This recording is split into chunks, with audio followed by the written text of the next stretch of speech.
This video is sponsored by Morgan & Morgan.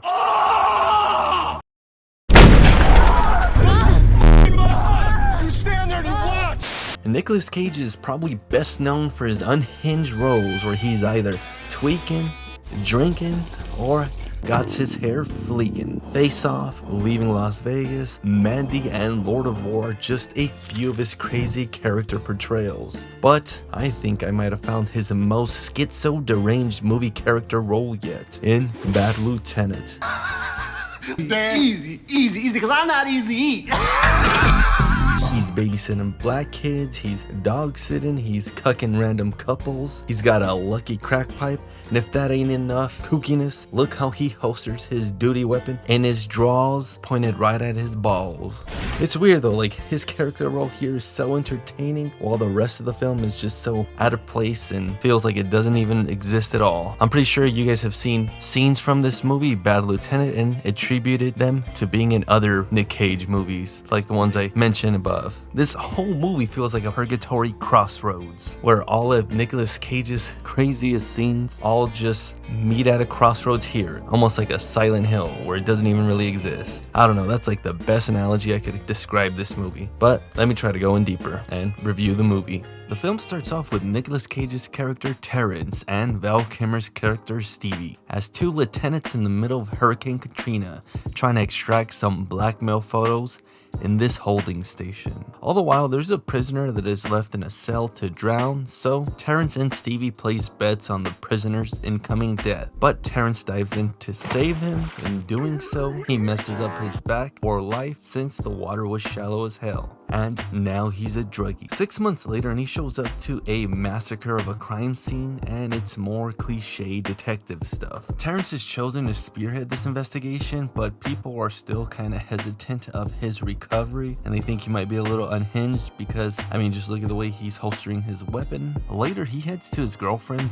/ prostitute's fancy hotel room, and it's Eva Mendes' crackhead ass. It's prescription time, and of course they're taking over an hour for a simple ass Vicodin prescription, so Terrence starts tweaking. How about you suck my cock? In this station, the authorities are questioning this small lead, and Terrence extracts some info that leads to another crime lead. No surprise, just like every other crime scene where they gotta follow the lead that leads to another follow to follow a lead and then lead to another follow. Rinse and repeat. Terrence also used to get his drug fix from the evidence room, but that is a no-go since the department is installing cameras there, which now has him feeding on the streets and arresting random citizens to get his fix. He stops this random couple and literally steals their drugs, smokes their crack, and blatantly cucks this couple and the boyfriend. He goes back with Frankie because he messed up and inhaled heroin instead of coke, and no surprise, he's tweaking. So he robs Frankie's clientele right in the middle of a cheek-busting appointment, and he shakes this guy down for some soda, wink wink. I got some coke.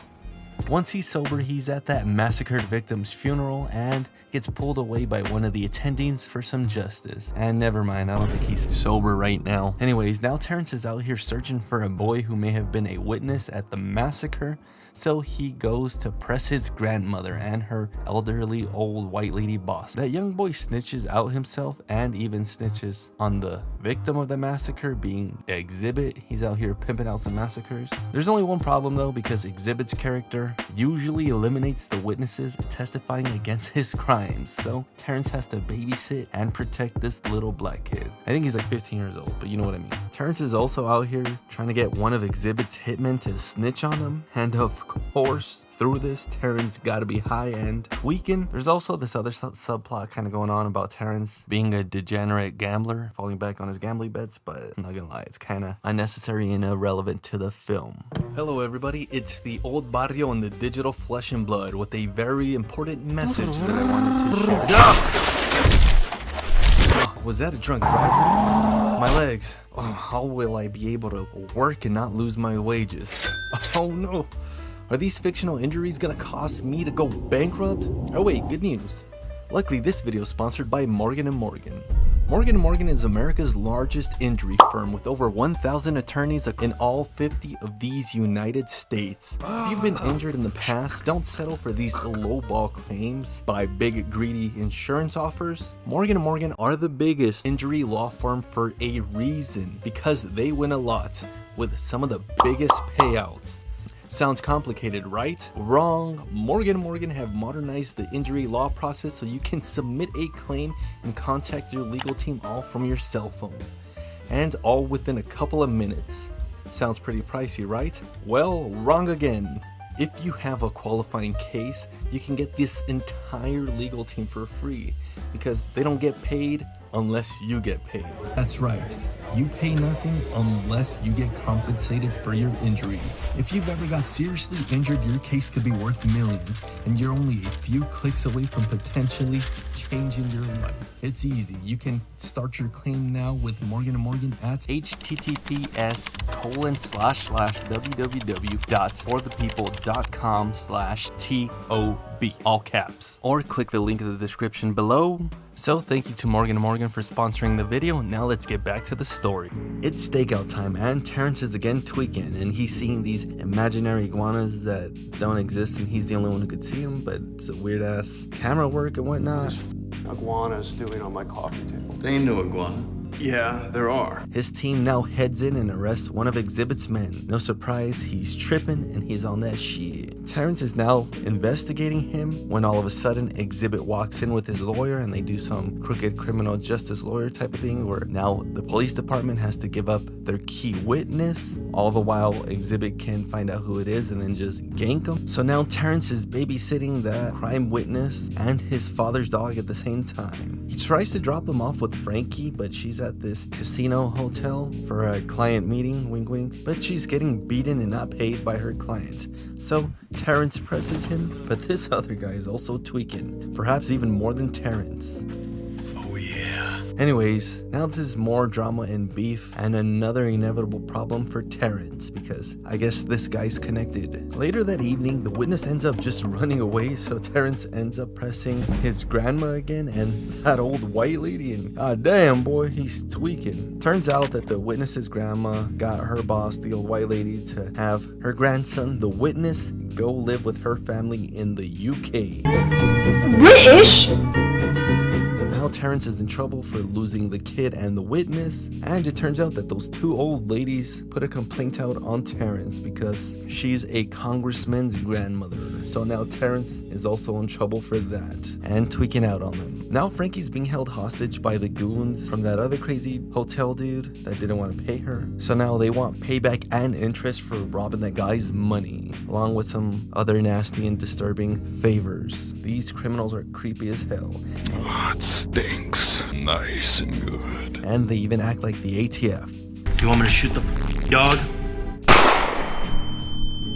So now he's got 2 days to pay them back $50,000. And they also want to smash Frankie on top of all of that. So now Terrence hides her at her father's house. And if things couldn't get any more worse, some authorities come by and take away Terrence's badge and gun for being such a bad lieutenant. For that, he gets put on guard duty in the inventory evidence room. And of course, he's scoping out for some more drugs. Terrence ends up making a partnership with Exhibit's character, so he's offering to give them intel so like that Exhibit can do whatever crimes he wants worry-free. And Terrence even lets Exhibit get away with those massacred victims. Later, Terrence meets up with the bad guys and shows them that he's a man of his word and does good on his end of the deal. So they make another crime partnership. They go get some drugs and now they're all tweaking, especially Terrence, since he isn't getting his $15K like they agreed on until the very next day. Kill all of you. Now they're at Exhibit's place and they're all getting high. And Terrence is even tweaking with this very special lucky crack pipe. Easy, cause I'm not easy to eat. But yeah, it's a lot of crazy Nick Cage shenanigans. This all gets interrupted by those other bad guys, and it's a coked out Mexican standoff. Shoot him again. His soul's still dancing.